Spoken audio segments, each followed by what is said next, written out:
Hey guys, Assam Professional Academy Society requirement of notification আহিছে যত আপুনি মাল্টিপল পোষ্টত এপ্লাই কৰিব পাৰিব।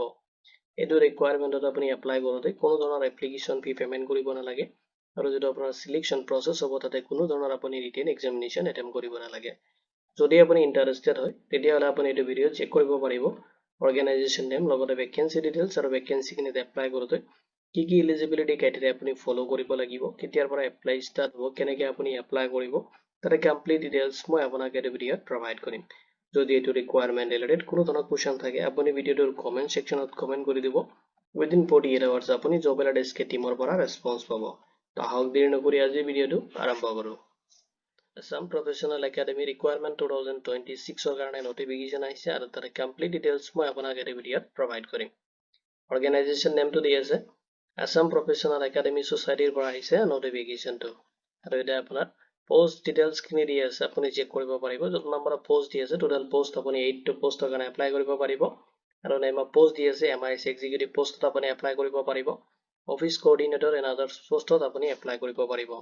এতিয়া চাই লওক এটো ভ্যাকেন্সি যেতিয়া আপুনি এপ্লাই কৰিব তাতে আপুনি ফলো কৰিব লাগিব এডুকেশনাল কোৱালিফিকেশন খিনি।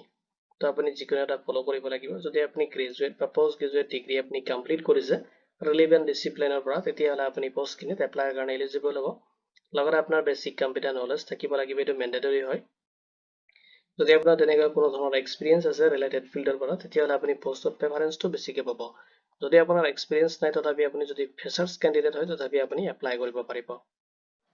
এতিয়া এজ লিমিটটো চাই লওক। যত আপোনাৰ মিনিমাম এজ দি আছে 18 ইয়াৰ্ছ হলে আপুনি ভ্যাকেন্সি কিনে এপ্লাই কাৰণে এলিজিবল হ'ব আৰু মেক্সিমাম যদি এজ দি আছে এজ পাৰ আসাম প্ৰফেচনেল একাডেমিৰ যেটো নৰ্মছ আছে সেইটো হিচাপত এপ্লিকেবল হ'ব।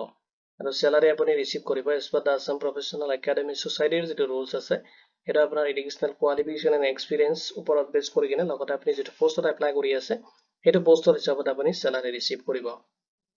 এতিয়া চাই লওক সিলেকশন প্ৰসেস খিনি। তো সিলেকশন প্ৰসেছত আপুনি কোনো ধৰণৰ ৰিটেন এক্সাম এটেম্প কৰিব নালাগে। আপুনি যেতিয়া এপ্লাই কৰিব তাৰ পিছত আপোনাক শৰ্টলিস্টেড কৰা হ'ব।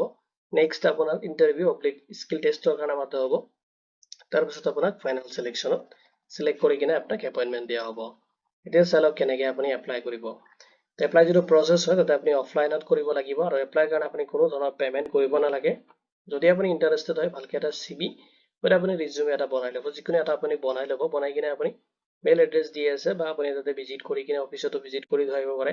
এতিয়া চাই লওক যেটা এপ্লিকেশন এড্ৰেছ দি আছে আপুনি ভিজিট কৰি যদি আপুনি ভিজিট কৰিম বুলি ভাবি আছে দেন আপুনি ভিজিট কৰি কিনে আপোনাৰ এপ্লিকেশনটো আপুনি তাতে সাবমিট কৰি থৈ আহিব পাৰিব। আসাম প্ৰফেচনেল একাডেমি সোসাইটি যেটা আপনাৰ উলুবাড়িত আছে, ঠিক আছে, বড়া সাৰ্ভিস গুৱাহাটী। পিন নাম্বাৰটো আপুনি লিখি ল'ব পাৰে 781007 আসাম। এইটো এড্ৰেছত আপুনি ভিজিট কৰি কিনে আপোনাৰ এপ্লিকেশন ফৰ্ম মানে ৰিজিউমে লগতে আপোনাৰ এটাচ কৰিব ৰিকুৱাৰমেন্ট ডকুমেন্টছ খিনি এডুকেশনাল কোৱালিফিকেশন এণ্ড এক্সপেৰিয়েন্স যদি আছে এইখিনি আপুনি তাতে এটাচ কৰি কিনে সাবমিট কৰি থৈ আহিব পাৰে। নহলে আপুনি এটা মেইল এড্ৰেছ নোট কৰি ল'ব বা এটা মেইল এড্ৰেছত আপুনি নিজৰ এটা ভালকে CV আৰু ৰিজিউমে বনাই ল'ব আৰু লগতে আপুনি এটাচ কৰিব ৰিকুৱাৰমেন্ট ডকুমেন্ট যিখিনি আপোনাৰ এডুকেশনাল এণ্ড এক্সপেৰিয়েন্স যদি আছে সেইখিনি আপুনি এটাচ কৰি কিনে এইটো মেইল আইডিত আপুনি মেইল কৰি দিব। এতিয়া চাই লওক ইম্পৰ্টেন্ট ডেটছ খিনি।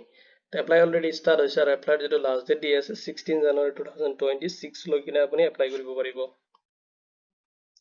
ইম্পৰ্টেন্ট লিংক খিনি চাই লওক। অফিচিয়েল যেটো ওয়েবসাইট আছে আপুনি ভিজিট কৰিব পাৰে। যিকোনো ব্ৰাউজাৰত যাই কিনে যদি আপুনি সাৰ্চ কৰে assamprofessionalacademy.org তেতিয়াহলে আপুনি অফিচিয়েল যেটো ওয়েবসাইট আছে তাতে আপুনি ভিজিট কৰিব পাৰিব। এতিয়া চাই লওক ইম্পৰ্টেন্ট এটা নোট দি আছে। তো এইটো এটা প্ৰাইভেট সেক্টৰ জব হ'ব, ঠিক আছে, তাৰ কাৰণে আপোনাৰ ৰিকুৱাৰমেন্ট কৰা হ'ব আৰু এইটো আপোনাৰ কোনো ধৰণৰ জব গভৰ্ণমেন্ট জব নহয়। আৰু আপুনি ভেৰিফাই কৰিব অফিচিয়েল যেটো ওয়েবসাইট আছে তাতে ভিজিট কৰিব। কৰি কিনে তাতে কিবা যদি ইনফৰমেশন লাগা আছে তেনে আপুনি কন্টেক্ট কৰিব পাৰে। অলৰেডি মই মেইল আইডিটো প্ৰভাইড কৰি দিছো। তথাপি যদি আপোনাৰ কোনো ধৰণৰ কোৱেশ্চন থাকে আপুনি ভিডিওটোৰ কমেন্ট সেকশনত কমেন্ট কৰি দিব। আৰু আপুনি প্ৰাইভেট সেক্টৰ জবৰ কাৰণে প্ৰায় 99% জবত আপুনি কোনো ধৰণৰ পেমেন্ট কৰিব নালাগে। ফ্ৰী অফ কষ্ট আপুনি প্ৰাইভেট সেক্টৰ জবত জয়েন কৰিব পাৰিব। এইটো ৰিকুৱাৰমেন্ট ৰিলেটেড যদি কোনো ধৰণৰ কোৱেশ্চন থাকে ভিডিওটোৰ কমেন্ট সেকশনত কমেন্ট কৰি দিব। উইদিন 48 আৱাৰ্ছ আপুনি জব এলাৰ্ট টিমৰ পৰা ৰেসপন্স পাব। ভিডিওটো চোৱাৰ বাবে ধন্যবাদ দি কিনে আজিৰ ভিডিও মই ইমানতে সামৰিছো।